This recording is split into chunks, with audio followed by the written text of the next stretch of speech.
एक struggling actor जिसके पास ना काम था ना पैसा, मजबूरी में आकर उसे अपनी बीवी के गहने बेचने पड़े। मकान मालिक ने घर से बाहर निकाल दिया, इसलिए रातें उसे बस स्टॉप पर रहकर गुजारनी पड़ी। अपनी भूख मिटाने के लिए उसे $25 में अपना फेवरेट कुत्ता तक बेचना पड़ा। लेकिन एक दिन उसने मोहम्मद अली का मैच देखा, उससे इंस्पायर होकर 20 घंटे लगातार बैठ के उसने स्क्रिप्ट लिखी और स्क्रिप्ट को लेकर एक प्रोड्यूसर के पास गया। उस प्रोड्यूसर को स्क्रिप्ट इतनी पसंद आई कि वो उसके लिए $1,25,000 देने को तैयार था। लेकिन इस बंदे ने शर्त रख दी कि इस मूवी में लीड रोल वही करेगा, जो कि प्रोड्यूसर को नागवार था। उस प्रोड्यूसर ने उसे कहा कि मैं तुम्हें $2.5 लाख देने को तैयार हूं स्क्रिप्ट के लिए, लेकिन वो बंदा टस से मस नहीं हुआ।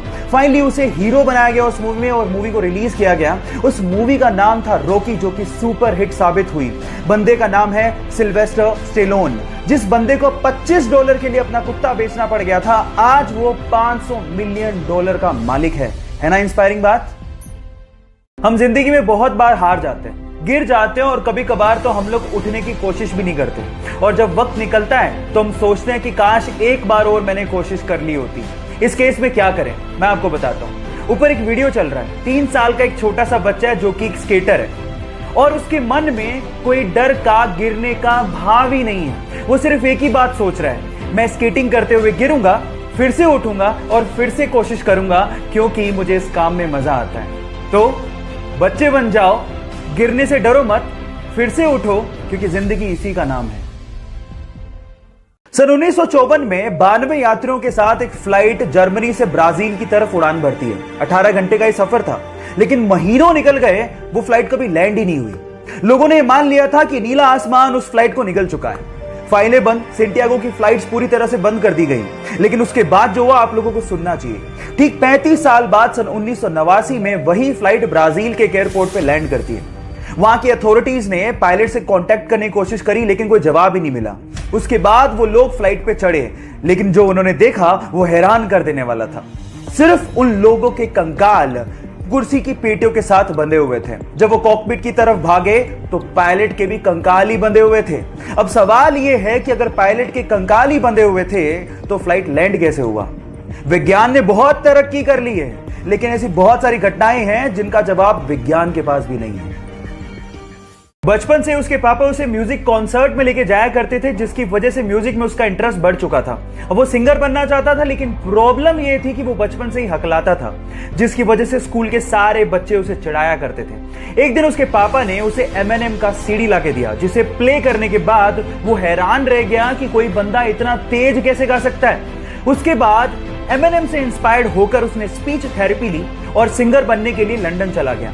फिर अपनी एल्बम प्लस से उसने लोगों के दिलों में अपनी जगह बनाई। उसके बाद उसने पीछे मुड़ के कभी नहीं देखा। फिर उसके बाद अपनी एल्बम मल्टीप्लाई के लिए उसने 2 ग्रैमी अवार्ड जीते और अपनी एल्बम डिवाइड के शेप ऑफ यू सॉन्ग से पूरी दुनिया में छा गया। Yes guys, I'm talking about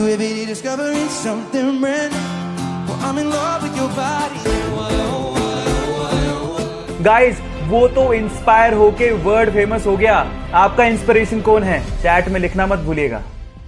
आप लोगों के एग्जाम इंपॉर्टेंट हैं, लेकिन आपकी जिंदगी से इंपॉर्टेंट नहीं है।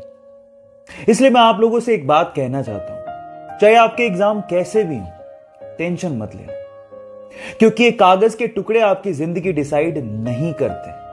हां, अपना 200% दो, लेकिन टेंशन मत लो।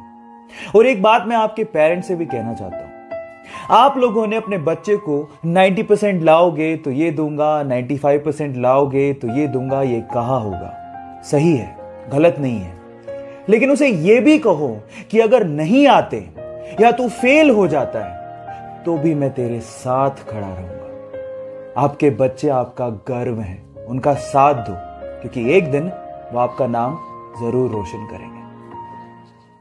पंजाब के बठिंडा के एक छोटे से गांव से निकला हुआ यह लड़का, जो अपनी गायकी से उस्ताद नुसरत फतेह अली खान साहब की याद दिलाता है, रातों रात इंडियन आइडल 11 का खिताब जीत के सुपरस्टार बन गया। लेकिन यह सफर उसके लिए इतना आसान नहीं था। बचपन में ही ऐसे में पिताजी की मृत्यु हो गई। अपनी मां को और घर को सहारा देने के लिए उसे बूट पॉलिश तक करना पड़ा। बिना तालीम के उस्ताद नुसरत फतेह अली खान साहब के गाने सुन सुनकर उसने गायकी सीखी और उसके बाद उसने इंडियन आइडल में पार्टिसिपेट किया। लेकिन ये लाइमलाइट में तब आया जब आनंद महिंद्रा ने उसके एक वीडियो को ट्विटर पे शेयर किया।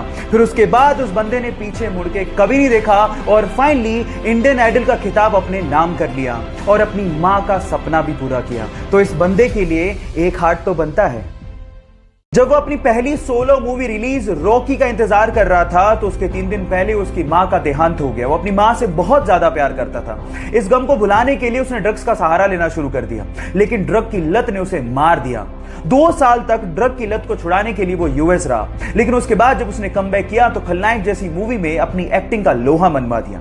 लेकिन प्रॉब्लम्स यही खत्म नहीं हुई। 1993 के बम धमाकों में अवैध हथियार रखने के चक्कर में उसे जेल भेज दिया गया। लेकिन फिर से जब रिहा हुआ तो वास्तव जैसी मूवी में फिल्म फेयर अवार्ड जीते और उसके बाद मुन्ना भाई जैसी मूवी में राष्ट्रीय पुरस्कार तक जीते। लेकिन प्रॉब्लम्स यहीं खत्म नहीं हुई।